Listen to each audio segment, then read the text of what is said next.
कंचन rudali part 2। आ गई मेरी बेटी अब मेरे पास। ये कहती हुई अब तक रोती छाती पीटती कंचन जोर जोर से हंसने लग जाती है। मुखाग्नि मैं दूंगी, मैं एक रुदाली आज हंसेगी और तुम सब रोओगे।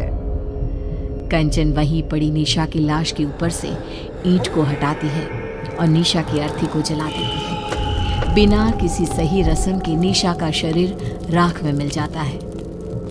प्रेमनाथ और ठकुराइन बेसुध होकर सब कुछ देख कर भी पर अपने दिल और दिमाग पर लगे सदमे के कारण कुछ भी समझ नहीं पा रहे थे। जलती चिता को छोड़ कंचन उठकर हवेली से बाहर चल देती है। बाहर की ओर निकलती रुदाली फिर एक बार पलटती है और ठकुराइन को देखती हुई कहती है, चलती हो ठकुराइन, जल्दी ही लौटूंगी। उसके बाहर कदम रखते ही पूरे गांव में मानो सैलाब उमड़ पड़ता है। बारिश तूफान रुकने का नाम ही नहीं लेते। चारों तरफ त्राहिमाम की स्थिति बन जाती है। इतनी गर्मी के मौसम में ऐसी बारिश, इसकी हर बूंद ऐसी है मानो किसी अपने के गम में फूट फूट कर रो रही हो। हाँ, तुम सही कहती हो रंभा। और ये सब हुआ भी छोटी ठकुराइन की मौत के बाद। क्या कारण हो सकता है इन सब का? अरे हम सब कब तक घरों में छिप कर बैठे रहेंगे हैं? अरे खेत की फसलें बर्बाद हो रही है सो अलग, ठाकुर साहब को ही जवाब देना होगा कि ये सब क्या है। परेशान होकर सभी गांव वाले तूफानी बारिश में ठाकुर साहब के घर पहुंचते हैं, जहां वो लोग देखते हैं कि ठाकुर साहब की हालत बहुत नाजुक है। कंचन, ये सब कुछ उसी का किया धरा है ना, जाने क्या करके गई है। जैसे ही उसने हवेली से जाते वक्त कहा जल्द ही लौटती हूँ, तब से इनकी तबीयत बिगड़ते ऐसी हो गई है। शहर से कोई डॉक्टर भी आने को राजी नहीं हो रहे। अब कंचन के घर जाना ही एक उपाय दिखता है। तभी ठाकुर साहब जोर जोर से चीखने लग जाते हैं, नहीं, मुझे प्रेत लोग नहीं जाना। अरे ठकुराइन, देखना ये तेरी बेटी को क्या हो गया है। मुझे साथ ले जाएगी ऐसा कह रही है। ये क्या कह रहे हैं आप? यहाँ पर कोई नहीं है। अजी निशा क्यों ले जाएगी आपको? ऐसा कुछ नहीं होगा जी। अरे गट्टू, तू भी आ गया। देख रही हो ना ठकुराइन, तुम्हारी बगिया संभालने वाला गट्टू आज तेरी बगिया उजाड़ने आया है। ये तो बहुत बुरा संकेत है ठकुराइन। ठाकुर साहब को सब मरे हुए लोग दिख रहे हैं। अरे जिस दिन हमारी निशा मरी थी उसी रात गट्टू भी मरा था। मरे हुए पति को छोड़ फिर भी कंचन ठाकुर साहब की बेटी को रोने आ गई।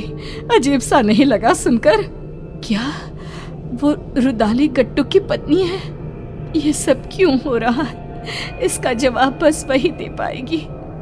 हाँ ठकुराइन, और हमें एक बच्चा होगा, ये सपना भी गट्टू की पत्नी को ही आया था, जबकि हमारे वंश को तो श्राप था, श्राप। तेज बारिश में सभी भीगते भीगते रुदाली की कुटिया के बाहर पहुंचते हैं। तेज बारिश में बाहर औरतें काले कपड़े में अपने बालों को खोले अपने घुटनों पर बैठी जोर जोर से अपना सर घुमा रही थी। आएगा आएगा गया रे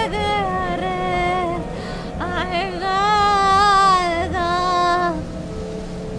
आएगा गया रे, ऐसे कुछ अजीबोगरीब गाना गाती हुई जोर जोर से सर घुमाती वो औरतें बहुत डरावनी लग रही थी। हमें अंदर चलना चाहिए। सभी दरवाजा खटखटाते हैं पर कोई दरवाजा नहीं खोलता। तोड़ दो दरवाजा। हाँ, तोड़ दो दरवाजा। दरवाजा तोड़ दो। दरवाजा तोड़कर सभी अंदर आते हैं। सामने का दृश्य ऐसा भयावना कि कोई अपनी आंखों पर विश्वास नहीं कर पा रहा था। ये क्या? हे भगवान, ये कंचन कौन है? इसके घर से तो प्रेत लोग का रास्ता जाता है।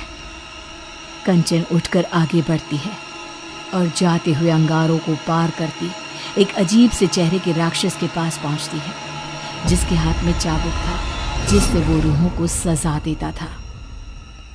पूरा गांव आ गया है मालिक, अब सबकी बलि ले लो और निशा और मेरे पति को वापस उनके शरीर में भेज दो। दोनों के शरीर को संजो कर रखा है मैंने। ये निशा बिटिया का शरीर तो सबने जलते हुए देखा है, तो रुदाली के पास शरीर कैसे है? ये क्या राज है? रुदाली गट्टू और निशा के शरीर को सबके सामने रखती है और कहती है, निशा मेरी बेटी थी, मेरी इकलौती बच्ची, जिसे मेरे पति ने ठाकुर साहब को सौंप दिया था, क्योंकि आप कभी मां नहीं बन सकती थी। बोली ठकुराइन, सच है ना ये? आप लोगों के पैसे के आगे मेरी ममता का गला घोट दिया गया। जिस दिन गट्टू ने मुझे बताया कि मेरी बेटी आपके घर जाने वाली है, मैंने उसी दिन से प्रेत लोक को अपना घर बना लिया था। पर मैं तो मां बनी थी, मेरे शरीर में सभी लक्षण थे, यह कैसे हो सकता है? आपको एक दवाई दी जाती थी जिसके कारण आपका शरीर एक गर्भवती औरत की तरह बदलने लगा, और फिर मैंने आपके गर्भ में डाल दिया प्रेत का अंश, वो अंश जो मेरी बेटी को मुझे वापस पाने में मदद करता। पर तुम्हारे वंशहीन होने के श्राप ने उस गर्भ का नाश कर दिया।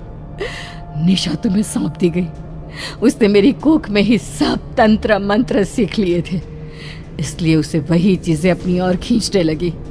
अमावस के दिन उसकी वही शक्तियां उस पर हावी हो गई और वो चली गई सब कुछ छोड़कर। पर मैं उसे कैसे जाने देती? उसकी आत्मा को प्रेत लोक से उसके पिता ने बचा लिया और उसकी आत्मा उसके शरीर में आ गई। पर प्रेत सरकार बहुत क्रोधित हुई, इसीलिए आप सबकी आंखों में धूल झोंक कर मैंने एक पुतले को जलाया, ना कि मेरी बेटी को। अब उसी सरकार की मदद से मैं फिर से अपनी बेटी और पति को पालूंगी और उसके बदले ये पूरा गांव ने सौंप दूंगी। भागो भागो यहाँ से, भागो भागो भागो यहाँ से। हमें भी शरीर दिलवा देना कंचन, इन सब का शरीर तो है ही। हमें भी शरीर दिलवा देना कंचन, इन सब का शरीर तो है ही। आज कितने ही साल बीत गए, गांव अब आत्मा और प्रेतों के नाम से जाना जाता है। इतने मुर्दों में रह गई है जिंदा तो बस कंचन।